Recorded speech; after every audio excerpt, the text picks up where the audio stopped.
आप देख रहे हैं GBN 24। जनता दल यूनाइटेड की महिला प्रकोष्ठ ने आज संवाददाता सम्मेलन आयोजित कर महिलाओं के अधिकार को लेकर विपक्ष पर जोरदार हमला किया है। पार्टी की नेत्री ने कहा कि 2005 से पहले बिहार में महिलाओं को कोई अधिकार नहीं मिला था। महिलाएं घर की चौखट के अंदर ही कैद थीं, लेकिन जब से मुख्यमंत्री नीतीश कुमार की सरकार बिहार में आई है तब से महिलाओं को उनका वाजिब हक मिला है। लेकिन बावजूद इसके विपक्षी दल जैसे राजद और महिला अधिकार को लेकर बड़ी बड़ी बातें करती हैं। पर जबकि बिहार में जब 2005 से पहले विपक्षी दलों की सरकार थी तो महिलाओं की हकों की चिंता नहीं की गई। महिला प्रकोष्ठ का दावा है कि पार्टी की ओर से एक रथ रवाना की गई जो बिहार के 2 करोड़ महिलाओं के संपर्क करेगी और सरकार द्वारा चलाई जा रही जनहित योजनाओं के बारे में बताएगी और पार्टी की रणनीति और संदेश के बारे में महिलाओं को जागरूक किया जाएगा। प्रेस वार्ता में यहाँ मौजूद इलेक्ट्रॉनिक एवं प्रिंट मीडिया के साथीगण एवं इस प्रेस वार्ता में मैं अनुप्रिया प्रदेश प्रवक्ता, साथ ही मेरे साथ में मौजूद बड़ी बहन जनता दल यूनाइटेड की प्रदेश प्रवक्ता अंजुम आरादी, साथ ही मीडिया पैनलिस्ट बहन पूजा पैट्रिक जी, आज हम एक महत्वपूर्ण विषय पे आपके समकक्ष आए हैं और आपका स्वागत करते हैं। कल जिस तरह से माननीय मुख्यमंत्री जी ने महिला संवाद यात्रा को हरी झंडी दिखाई है, वह यात्रा जो पूरे बिहार में 2 महीने तक चलेगा और 70,000 से अधिक जगहों पे वह आयोजन होगा और कुल 2 करोड़ महिलाएं संवाद में हिस्सा लेंगी।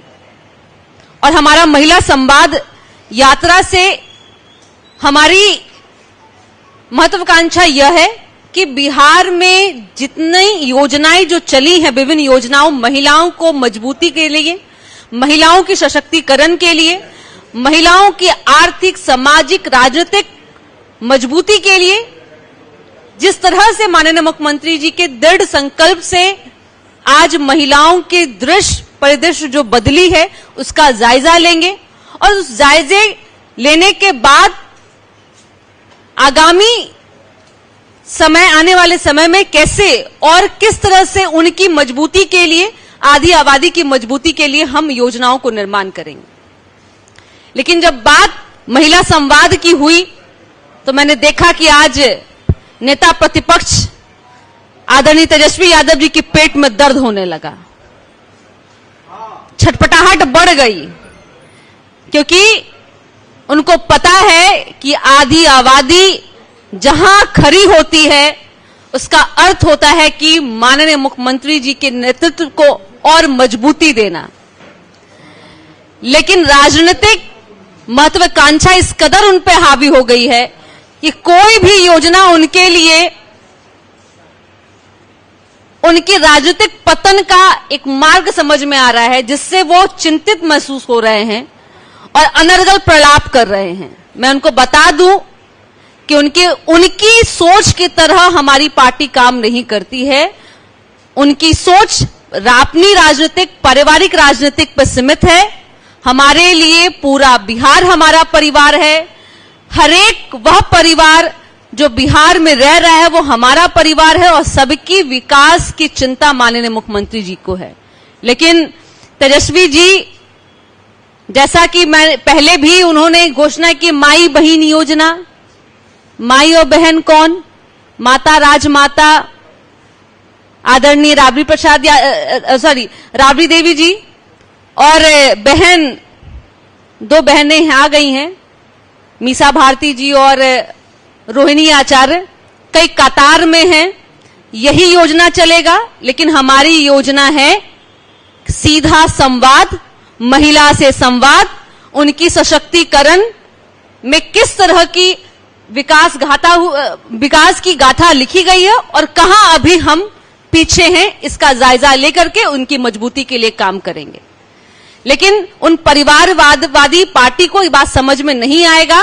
आप चिल्लाइए, आप रोइए, लेकिन वोट वहीं गिरेगा जहां महिलाओं को सम्मान होगा। महिला की सम्मान के लिए नीतीश कुमार जी हैं और वोट भी 2025 में महिलाएं इसी रूप में बताएंगी।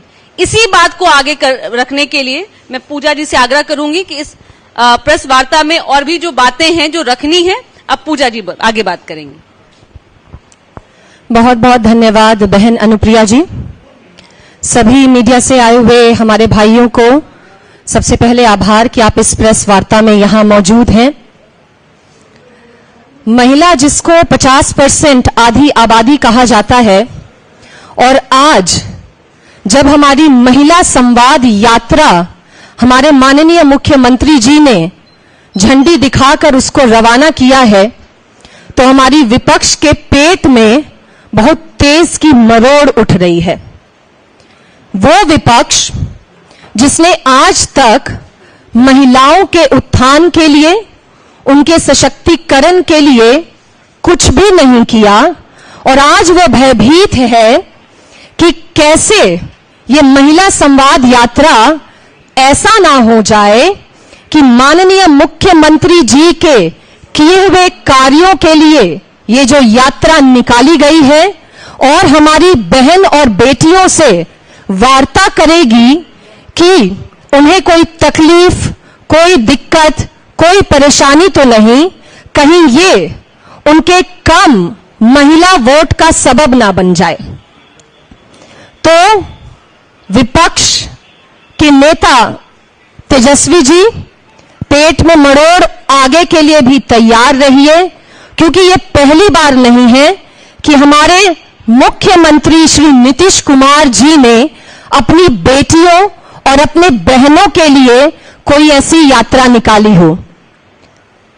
वर्तमान में ये यात्रा निकली है और पहले भी कई यात्राओं के माध्यम से उन्होंने अपने प्रदेश की बहनों, माताओं और बेटियों से संवाद कर उनकी परेशानी और उनकी दिक्कतों का जायजा लिया है। अब मैं हमारे चार्ज शीटेड हमारे पूर्व उप मुख्यमंत्री तेजस्वी जी के बारे में क्या कहूं। उनकी माई बहन योजना, बस एक योजना का छलावा देकर वो चाहते हैं कि प्रदेश की, बिहार की महिलाएं और बेटियां जो है उनकी झोली में वोट डाल दे। तो मैं बताना चाहूंगी हमारी विपक्ष को कि हमारी बेटियां हमारे ही माननीय मुख्यमंत्री जी की शिक्षा प्राप्त कर अब अपना मन सुदृढ़ कर चुकी हैं कि जिन्होंने उनके उत्थान के लिए इस इतने वर्षों में 19 वर्षों में कार्य किया है, वो दोबारा उन्हीं की झोली में अपने वोट डालेगी।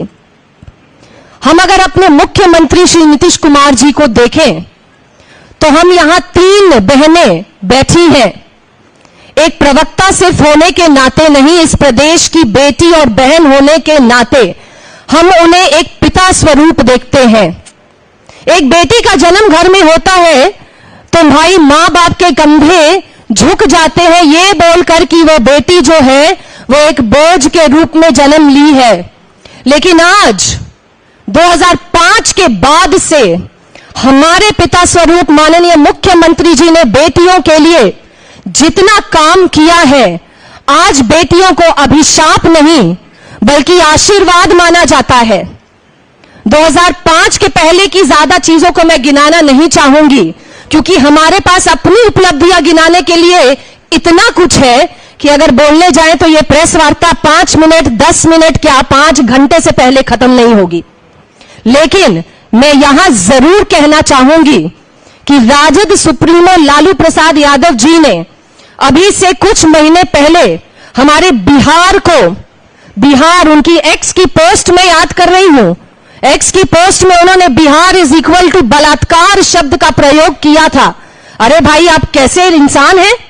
अरे भाई आप कैसे पूर्व के हमारे मुख्यमंत्री हैं कि हमारे बिहार प्रदेश के नाम को एक्स की पोस्ट पर शर्मसार करने में भी आपको लज्जा नहीं आई थी? इस तरह के शब्दों का आप प्रयोग करते हैं। और उसी तरह से हमारे चार्ज शीटेड तेजस्वी जी भी सिर्फ एक माई बहन योजना अंतर्गत हमारी बहनों के वोट को लूट लेना चाहते हैं। तो घबराइए नहीं, हमारी बेटियां सशक्त हो चुकी हैं और आपको वो 2025 में दिखा के जरूर दम लेंगी कि वो वोट जो है वो विकास की गोद में डालेंगी, ना कि किसी दूसरी अन्य पार्टी के गोद में। अभी अभी सुनने में आया कि कांग्रेस भी जो है हमारी, वो भी हमारी विपक्ष की पार्टी, वो भी महिला संवाद के लिए बहुत ही लालायित हो उठी है।